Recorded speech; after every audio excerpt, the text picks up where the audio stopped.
நடுத்தர குடும்பம் நடுத்தர குடும்பம் நடுத்தர குடும்பம் நடுத்தர குடும்பம் எல்லோரையும் வரவேற்பது நடுத்தர குடும்பம் நடுத்தர குடும்பம் மீண்டும் உங்கள் ஆதரவு அதை தரணும் தினமும் மீண்டும் உங்கள் நல்லுறவு அது தொடரும் தினமும் லைக் பண்ணுங்க ஷேர் பண்ணுங்க கமெண்ட் பண்ணுங்க நடுத்தர குடும்பம் நடுத்தர குடும்பம் நடுத்தர குடும்பம் நடுத்தர குடும்பம் உங்கள் நடுத்தர குடும்பம்.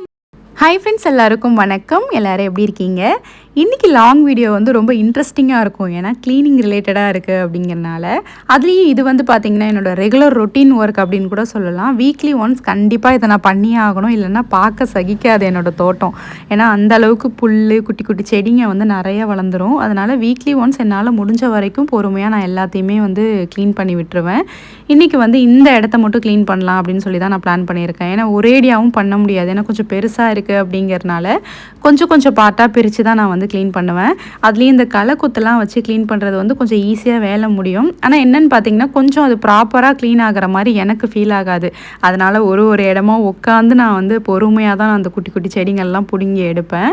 எப்போவுமே வந்து தண்ணி தெளித்து விட்டுட்டு அதுக்கப்புறம் தான் உட்காந்து பிடுங்குவேன். அப்போ தான் கொஞ்சம் அந்த செடியெல்லாம் ஈஸியாக வரும். இன்றைக்கி சரி வீடியோ எடுக்கிறதுனால நான் வந்து இந்த மாதிரி வந்து பண்ணிக்கிட்டு இருந்தேன். எனக்கு தெரிஞ்சதெல்லாம் பார்த்தீங்கன்னா க்ளீனிங் தான்ப்பா. என்ன இருந்தாலும் ஏதாவது ஒன்று சுத்தம் பண்ணிக்கிட்டே இருக்கணும். அது எனக்கு என்னமோ பிடிக்குங்கிறத தாண்டி அப்போ தான் மைண்டு வந்து கொஞ்சம் ஃப்ரெஷ்ஷாக எனக்கு வந்து ஃபீல் ஆகும். நம்ம இருக்க இடம், நம்மளை சுற்றி இருக்க இடம் வந்து கொஞ்சம் கண்ணாப்பின்னு கடந்தாலே அது வந்து பார்க்குறதுக்கு அவ்வளோவா நல்லா இருக்காது. அதுக்காகவே ஏதாவது நான் பண்ணிகிட்ருப்பேன். ஆனால் ஒரு சில நேரம்லாம் பார்த்திங்கன்னா இப்போல்லாம் எனக்கு அடிக்கடி உடம்பு சரியாமல் போயிடுது. கண்டினியூஸாக ஏதாவது அந்த மாதிரிலாம் நோண்டிகிட்டு இருந்தேன்னா அதனாலே என்ன பண்ணுறேன்னா எனக்கு டைம் கிடைக்கிறப்பெல்லாம் கொஞ்சம் கொஞ்சமாக நான் வந்து அப்படியே பிளான் பண்ணி அந்த மாதிரி தான் பண்ணுறேன். ஒரே ஏரியா பண்ணிகிட்டு இருந்தேன் அப்படின்னா செட் ஆகலை அப்படின்றதுனால. அப்புறம் ஒரு சில பேர் வந்து சொல்கிறீங்க, ஏன் செடிலாம் கம்மியாக இருக்குது, இன்னும் நிறைய செடிலாம் வைக்கலாம்ல, இவ்வளோ இடம் இருக்குல்ல அப்படின்ற மாதிரிலாம் கேட்குறீங்க. அதுக்கு மெயின் ரீசன் என்னென்னு பார்த்தீங்கன்னா, இந்த இடத்துல ஆல்ரெடி வீடு இருந்துச்சுன்னு சொன்னால, அது இடித்ததுக்கப்புறம் பார்த்திங்கன்னா நிறைய கல், இப்போவுமே நான் க்ளீன் பண்ணும்போது பார்த்திங்கன்னா கல் நிறையா இருக்கும். நானும் எவ்வளோ கல் அள்ளி கொட்டிட்டேன் தெரியுமாப்பா.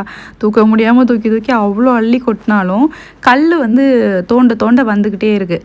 அப்படி இருக்கிறதுனால செடி வந்து அவ்வளோ சீக்கிரம் நமக்கு வந்து ஃபாஸ்ட்டாக வளர மாட்டுது. அப்படின்றதுனால சரி மண் அடிக்கலாம் அப்படின்னு சொல்லி நாங்கள் யோசிச்சுட்ருக்கோம். சரி அதுக்கு வந்து கரெக்டான டைம் இன்னும் வரல போல இருக்குது. அந்த மாதிரி ப்ராப்பராக மண்ணை கொஞ்சம் ஓரளவுக்கு அடிச்சுட்டு அதுக்கப்புறம் இதுவுமே எந்த செடி வச்சாலும் வைக்கலாம் அப்படிங்கிற மாதிரி ஒரு பிளான் இருக்குது. அதனால தான் வந்து இருக்கிறத வச்சு அப்படியே மெயின்டைன் பண்ணிகிட்ருக்கேன். அதை மட்டும் சும்மா சுத்தம் பண்ணிக்கிட்டு அப்படி இருக்குன்னு வச்சுக்கோங்களேன். கொஞ்சம் வேலை நிறைய கொடுத்தாலும் இந்த மாதிரி இருக்கும்போது பார்க்கவே ரிலாக்ஸாக இருக்குது. நாங்கள் வீட்டுக்குள்ளே இருக்கிறத விட மோஸ்ட்லி இங்கே உட்காந்துருப்போம், பாட்டு கேட்டுட்டு உட்காந்துருப்போம். கொஞ்சம் காஃபி குடிக்கிறது, ரிலாக்ஸாக உட்காடுறதுக்கு இந்த இடம் எங்களுக்கு அவ்வளோ சூப்பராக இருக்கும்.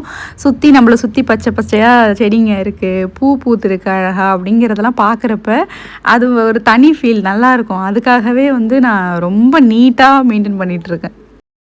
இந்த வீட்டில் ஏற்கனவே பார்த்திங்கன்னா முருங்கை மரம், கொய்யா மரம்லாம் இருந்துச்சு. அதெல்லாம் ஃபுல்லாக அடியோடு கட் பண்ணி விட்டோம். அது இப்போ பெரிய மரமாக திரும்பவும் வளர்ந்து நிறைய காய் காய்ச்சிருக்கு. அது பார்க்கவே அழகாக இருந்துச்சு. அதான் உங்ககிட்ட ஷேர் பண்ணியிருக்கேன். அதுக்கப்புறம் பார்த்திங்கன்னா க்ளீனிங் எல்லாம் முடிச்சுட்டு தான் போயிட்டு நான் ஃப்ரெஷ்ஷப் ஆகிட்டு ஸ்கின் கேர் பண்ண போகிறேன். எப்போவுமே தோட்டம் க்ளீன் பண்ணுறேன் அப்படின்னா குளிக்கிறதுக்கு முன்னாடி தான் போயிட்டு ஃபுல்லாக க்ளீன் பண்ணிவிட்டு அதுக்கப்புறம் தான் ஃப்ரெஷ்ஷப் ஆகணும். இல்லைன்னா வந்து ரொம்ப மோசமாக இருக்கும், நிறையா மண்ணாயிடும் கை கால்லாம். அதனால தான் ஸ்கின் கேர் பார்த்திங்கன்னா இது நான் ஷார்ட்ஸில் ஷேர் பண்ணியிருந்தேன். ஒரு சிஸ்டர் கேட்டிருந்தாங்க இது என்ன சீரம்னு சொல்லிட்டு. இது சீரம் கிடையாது, இது வந்து கெமிக்கல் பீலிங் சொல்யூஷன். இது என்ன பிராண்டுன்னு ஞாபகம் இல்லை, டெர்மாகோவிலேருந்து நான் யூஸ் பண்ணியிருக்கேன்னு நினைக்கிறேன். இது வந்து எதுக்காக யூஸ் பண்ணுறோம் அப்படின்னா பிக்மெண்டேஷனுக்கு. இப்போ மெயினாக வந்து ஏஜ் ஆக மங்குன்னு சொல்லுவாங்க, கன்னத்துலலாம் கருப்பாகிறது, அதை வந்து ப்ரிவென்ட் பண்ணுறதுக்கு ஹெல்ப் பண்ணும். மெயினாக இன்னொரு விஷயம் என்னென்னா ரிங்கிள்ஸ் வராமல் கொஞ்சம் பார்க்கறதுக்கு இது ஹெல்ப் பண்ணணும்னு வச்சுக்கோங்களேன். வயசை வந்து யாராலையும் குறைக்க முடியாது, இருந்தாலும் இந்த மாதிரி ஸ்கின் கேர் பண்ணும்போது இன்னும் கொஞ்சம் எக்ஸ்ட்ரா நமக்கு தெரியும். இப்போ ஒரு 30 நீங்கள் கிராஸ் பண்ணுறீங்க, இல்லை 35லாம் உங்களுக்கு ஆகுது அப்படின்னா ஒரு 2-3 வயசு கொஞ்சம் கம்மியாக இருக்க மாதிரி தெரியும்னு வச்சுக்கோங்களேன். அது ரெகுலராக ஃபாலோ பண்ணும்போது கண்டிப்பாக அது வந்து ரிசல்ட் இருக்கும். நானுமே இப்போல்லாம் ரெகுலராக ஃபாலோ பண்ணுறதில்ல. ஒரு 5-6 வருஷம், அதாவது ஒரு 2-3 வருஷத்துக்கு முன்னாடிலாம் பார்த்திங்கன்னா ரெகுலராக ஸ்கின் கேர் பண்ணுவேன். ஸ்கின் கேரே வந்து ரொம்ப அதெல்லாம் பண்ணாமல் நான் இருக்கவே மாட்டேங்கிற அளவுக்கு ஸ்கின் கேர் வந்து வெறித்தனமாக பண்ணுவேன். இப்போல்லாம் பெருசாக நான் அதை ஃபாலோ பண்ணுறதில்லன்னு வச்சுக்கோங்களேன். ஸோ அவ்வளோதான். அது பண்ணிவிட்டு அதுக்கப்புறமா நைட்டு வந்து பார்த்திங்கன்னா இன்றைக்கி சாப்பாடு தாப்பா இருக்குது. மதியம் யாருமே சாப்பிடல, அவரும் சாப்பிட வரல, தம்பியும் அங்கே அம்மா வீட்டில் இருக்கானா. சாப்பாடெலாம் செஞ்சு நானே சாப்பிட வேண்டியதாக இருக்குது. நைட்லலாம் சாப்பிட்டேன்னா எனக்கு சுத்தமாக சாப்பாடு சாப்பிட்டேன்னா வயிறை வலிக்க ஆரம்பிச்சிது, ஒத்துக்கவே மாட்டுது.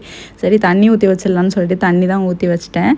அதுக்கப்புறமா வந்து இந்த நெயில் பாலிஷ்லாம் கொஞ்சம் ரிமூவ் பண்ணலாம் அப்படின்னு சொல்லிட்டு பண்ணிகிட்ருந்தேன்.